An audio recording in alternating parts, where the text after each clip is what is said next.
Welcome to today's video, guys, and I want to start off by working on the Miata. I've already gone and ordered front main seal and everything to replace that stuff that's leaking up the front, but I have discovered something. So remember how I was saying last night that even though everything we did with the restrictor and stuff, it did seem like when I was in like second and third gear and boosting, I was still getting a bit of smoke after throttle.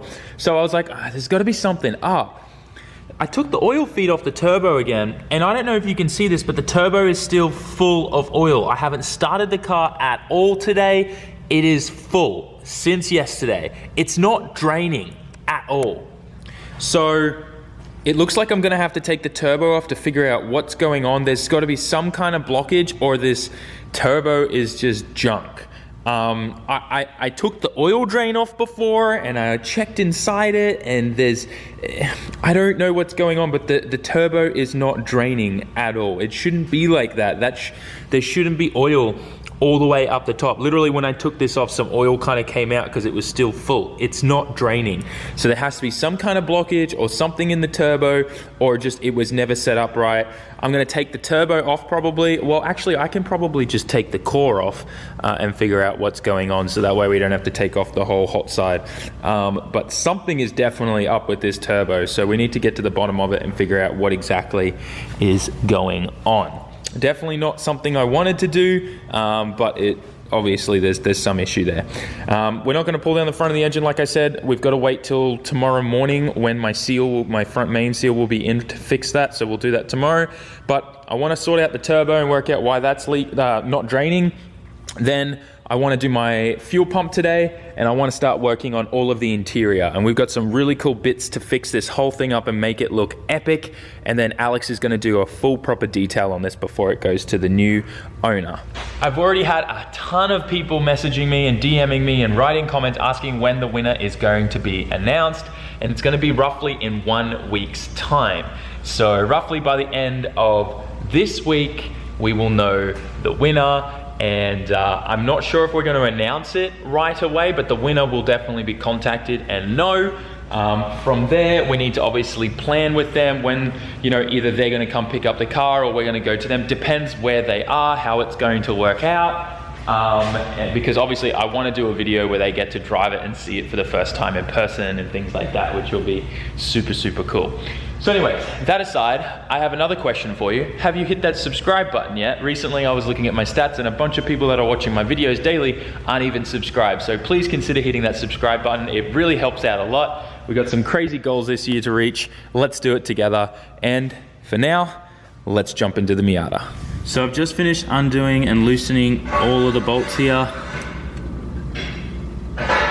on the hot side, so I should be able to just kind of unscrew these by hand and then take out the little spacer plates that hold it on, and then we can get the whole core off and work out what's going on. Like, I've literally pulled out the drain and there's still oil sitting in the turbo, so we know that there's definitely like something's up. Let's have a look. There she is.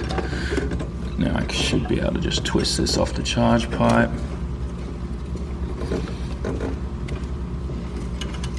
Yeah, she's definitely a leaky boy.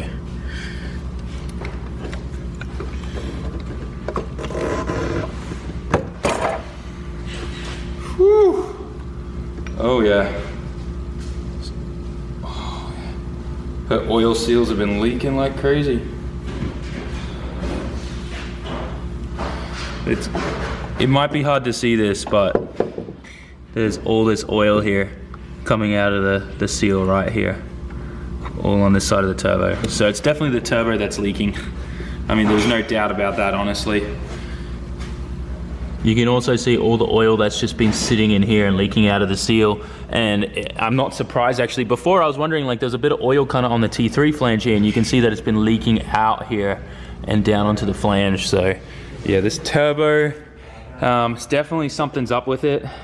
I'm gonna pull this drain off and see if anything's going on, but when I look in there, it seems like there's no blockage, but we're obviously gonna, put the air compressor through it and work out what's going on, why this isn't draining. There's nothing wrong with the drain. This isn't clogged or blocked or anything, so it's definitely the turbo that's at fault here.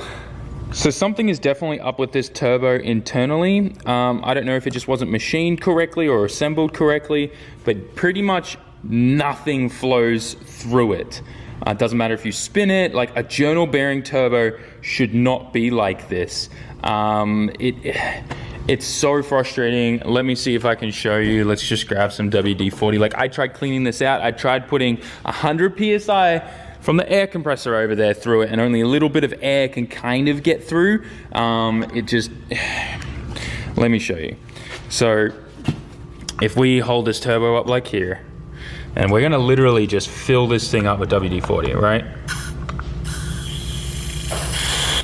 It's like practically overflowing. Nothing's dripping out of it at all. So, yeah. I don't know, man. Absolute junk. I mean, that's what you get when you get a cheap kit. But the most frustrating thing is these turbo kits aren't actually all that cheap. They're about $2,000. So, you know, all the money's pretty much gone into the exhaust manifold and intercooler and other parts and stuff like that, and they cheap out on the turbo. Like, this is probably not even worth $50 when they get it from the Chinese manufacturer. And obviously no quality control, as you can tell. It sucks, but like I said, I'm changing the hot side. So this just further proves my point that you guys are gonna see when the new hot side arrives. But yeah, this turbo is shot.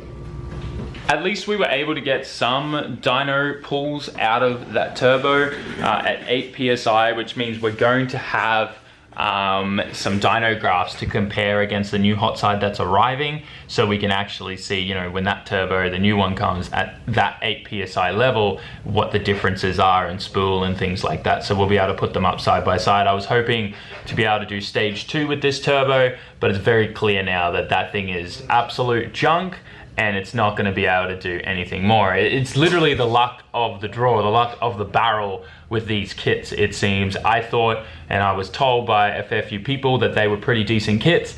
Seems like that's just absolutely not true. I'm just going to come out and say right now, do not spend your money on one of these kits. Just save up a little bit longer and get a flying Miata one. I'm not too fussed because we're going to make that kit way higher quality and stuff when the new hot side arrives, so it's okay. And there are some things on the kit that are all right. Like that exhaust manifold's actually pretty decent. It sucks that it was welded together wrong because of, you know, the downpipe not fitting and stuff, and we had to custom make all of that. But at the end of the day, all the money that I've already had to do to modify this kit to make it work, you could have had a flying Miata kit by now that actually does bolt on and fit. So yeah, it's frustrating, but at the same time, it makes the content interesting. And I'd rather experience all these issues and show you guys why just waiting an extra couple months or so to save up some more money for a better quality kit is so much more beneficial for you. And at least you get to see me make the mistake, and then you guys not have to, you know, repeat the same thing. So you guys will learn through my content. And it makes it more entertaining, I guess, too. So there we go. So the car's definitely down for a while now. Hopefully the new hot side arrives early next week and we can get some stuff fabbed up for it. And obviously we got to do that front main seal, but we can work on everything else, interior fuel pump, and get everything else ready. It's really frustrating because I was hoping to really put some miles on the car with this turbo, but yeah. So we have this other China turbo here. It's like an old GT30 or something, and I want to show you guys just how quickly this drains, which is the same design, journal bearing, as what my turbo is. Fill it up with WD-40. You can already see it pretty much started draining that right away. And if we look under here, look at it all coming out. So that's how it's meant to drain, and that is not what mine is doing at all. I went ahead and put it back together. I ran the air compressor and stuff through the core a bit more, and it seemed like maybe there was a bit more flow coming through. I don't know, but I've put it all back together because I still need this thing to kind of move around so we can move it around the car park and whatnot. So I just did that for now. What I'm going to work on now is the fuel pump. I got a Dishworks, I believe it's a 350, and these are kits designed for the Miata, so it actually comes with everything you need for it to plug into the Miata. Oh, this is my new seal for the IAC valve, because we're having issues with the IAC. And we haven't put that on yet too, we need to do that. But they have this kit where it comes with everything you need to make it work in the Miata, with the fuel hat and everything. So we're going to be putting this in. I think it's a Dishworks 300, sorry, not 350, but 300. So let's get to it and get this in the tank. Should be relatively easy. I believe it's all under the carpet there. And worst case scenario, if I struggle with anything, we got the Miata Pro over here. Oh, he's in there. Oh, he's in there? All you need is a 50 shot of nitrous. A 50 shot of nitrous? Yeah, then total will be fine. I'm sure more oil will just pour out of the thing. Yeah, Definitely? Yeah. Are you impressed by the quality of my kit? I'm just hoping that this kit doesn't. Yeah. All right, let's get this fuel pump done. I'm loving how easy it is to work on these Miatas. It's pretty simple to get to the fuel hat here. Looks like it's all Phillips head screws. I really don't know why a lot of manufacturers in the like 80s and 90s used Phillips head screws, these little, you know, head screws on all their fuel stuff. Makes no sense, and they strip all the time. It should just always be 8 mils or 10 mils, especially on fuel stuff like this. Anyway, so I'm gonna take these two lines off, mark them so I don't get them mixed up, and then we'll pull the whole assembly out and switch that pump. And there she is, we got her out. So from my understanding with these things, we need to cut some stuff off so that we can adapt the pump to fit. I'm not sure if this particular DishWorks one actually will just bolt straight in and go into this little insert here or not, but I'll let you guys know when we pull it all apart and start installing it. I do know that this was listed, this DishWorks pump kit was listed as like for this particular Miata, so they may very well be designed to actually use that same thing. Otherwise you got to chop that and just put a little hose there. Actually, you know what, it may just slide right in. We'll go through the instructions and check it all out, but possibly we might be in luck because it does come with a bunch of new O-rings here, so that leads me to believe it is meant to just slide straight into that. And just like that, I've got the new DishWorks 300 fuel pump installed. This was seriously the easiest fuel pump install ever. It goes into the factory location. It came with instructions. Are you? I'm stealing your vlog. Oh, dude. No wonder I hate you so much. Hey man, that's the intro of my video, thank you. How cool is this though? Have you ever seen, like, it's actually OEM fitment. You don't have to chop it off or anything, yeah. That's cool. The Walbros, you have to like cut all the way up here and right? that rubber hose. Yeah. That's actually pretty sick. And it's the same price as a Walbro and a little bit extra flow. 60, 70? About, yeah, $74. It's not bad. Pretty decent, right? So yeah, and these are the 300. So they flow, I think, roughly 320 liter per hour. So pretty good. I'm gonna put this back in the tank and then fuel pump's done. I'm gonna put this in my parts bin. Go for it. You can, yeah. 30 bucks, hit me up. 30 bucks, hit him up. We are all done, lads, now. The moment of truth. I want to hear this thing prime. Yeah, boy. Sounds good. Hey, let's turn this back off. Another one, another one. Nice. So now that we've got the fuel pump all installed, my next thing to tackle is I want to get all of this sorted out. Now, a lot of you guys have noticed that this cluster is definitely not the best. This is the one that came in the car. It's done 130 something thousand miles. It's got a big split and a crack through here. I don't know if the camera shows that too well. The previous owner, instead of just taking this out and taking the airbag bulb out, he put a piece of black tape there, which is kind of annoying. There's more cracks and splits everywhere. It's a really bad condition cluster. In fact, I'm pretty sure this whole piece could just, yeah, look at that. The whole thing can almost come off. So Chris, as you guys know, has a fair few Miata parts here. I don't know why, but he had one of these lying around, and then luckily this one has only about 10,000 miles less than the other one, so it's a pretty good match. And we're going to switch these out, no cracks or splits or anything covering up any lights or anything. And I just took the bulb out of the back for the airbag, so that way that's not coming on. And once we've changed this out, we're going to take the factory wheel off and put on that new fresh one from NRG that they sent me. You having fun over there? Just waiting. Just waiting. Let's get to it. So I pulled the cluster out, and I actually had already put the other one that I got off Chris in there, but for some reason this keeps beeping and doing weird stuff. So I just actually figured out that I can take this part off, which is really the only broken part on my cluster. So I'm gonna switch that out with that piece, and then we can put this back in and we'll be good to go. All right, it is time. There are so many boxes of epic new parts here that we still are yet to install. But right now it is time for this one. And I'm very excited about it. This one came directly from Mazda. So I'm pretty excited about this. Chris, have you ever seen a brand new one of these from Mazda? If anyone needs the part number. Oh. How much was it? That's it right there. They're about 120 bucks. No, that's not bad. For a brand new one of these, you cannot complain. I love that it's wrapped like this. It's kind of cool. It's like Christmas. It's wrapping paper. Damn, that's nice. So we've got a brand new one of these. This came from Treasure Coast Miata. They keep these in stock. That looks good. Hell yeah. This is like the final piece for this cluster. Ooh, snake that in without scratching it. It's even got oh, I just realized one of the clips from the old one that broke is still in here, so we need to pull that out. Hopefully my fingers don't get destroyed. There we go. Now we can slide this in.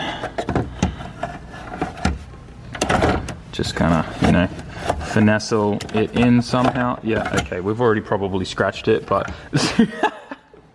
these do not go in as easy as I thought they did. All right, so I'm gonna put the camera down. We're gonna pop this in, and then we'll be good. I should really stop trying to do things one-handed vlog life. We've got everything on now, and it looks so good with that brand new cowling. And what is this, the official name for this? Does anyone know? Alex, you used to have a Miata. Do you know what it's called? What, the top cowl piece? Yeah. I don't really know the name of that. Instrument cluster cover. Instrument cluster cover. That's a mouthful. Okay, well, it's on. It looks great. The cluster looks epic as well when Canon wants to focus. Check this out. Yeah, boy. All the lights work as well. No airbag light. We are good. So I've just finished installing the NRG wheel, quick release, and hub. Everything went on really, really smooth. It's super easy, and let me show you this. Bam, just like that. Comes off so easy and goes back on really good as well.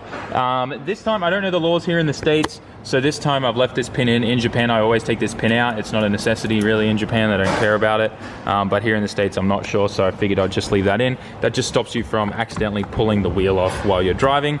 But yeah, otherwise, the wheel feels really, really good. It's a perfect size for this Miata, and I hope the winner is gonna love it. Anyways, with that, I'm kind of done with, like, I guess a lot of the interior stuff I wanted to get done today. The next thing that I need to tackle is definitely going to be this whole section and the center console and stuff. Mainly, I just need to put it all back together, and then I need to make a little pod cluster thing here for these two gauges. That's going to go next to the hydro. And then here is where the stereo goes. As you guys know, I modified this a lot just so that we could get the hydro in here reverse mounted, and also so that we could still use like all of this stuff here. I need to redo a bunch of the wiring and make it all nice and pretty for the gauges and the head unit and stuff, but I think I'm going to tackle that tomorrow. It's already getting late. It's roughly about 10:40 and I want to go home and play some COD. Yo, Chris! Are we going to go home and play some COD or what? I'm not a COD player, dude. You're not We got a W without you last night. We don't need you. Don't need the lackey anymore? We don't need the lackey. Our third game in, we got the W. You got the W, third game in? Third game in. Don't tell him, but I've been getting W's with Ethan all night last night. So there we go. We got the interior all polished up. We got that new fuel pump in there, ready for some more boost when we get a turbo that can produce it and not dump oil down the exhaust. But yeah, that's where we're at. Not like a super crazy, like adrenaline pumping, hyped video, but just a decent kind of like, you know, simple car mods and little things that count and matter. Like, for instance, look how good this thing looks. Just having a brand new cluster hood. Looks so good, and a nice clean cluster there now with that nice wheel. Just imagine all of that like back to factory OEM with some nice gauges down there and the vents back there, and then this nice pink stick rod thing. Yes. So yeah, like I said, it's the little things that matter the most. We've got a whole bunch of stuff in the work to sort out all the issues with the front main. We've got that new seal ordered. It's on its way. Hopefully it'll be here tomorrow morning and I can switch that out. Plus obviously the hot side, we're expecting a new hot side this week. So things are gonna get hectic. Obviously we can't just bolt that on though. We've got to change a lot of stuff. Got some exciting news with the whole setup and what we're changing there. So it's gonna be great. I hope you guys are excited. Hold off for that. Oh wow, computer screen. Woke up. I don't really know what else to say. It's been a kind of chill day. I'm ready to play some COD. So thanks for watching, guys. Smash that like button and subscribe. And I'll see you all in the next one. Peace out. Jamata. By the way, Jamata means see you next time in Japanese. A lot of people still ask that one. So peace out.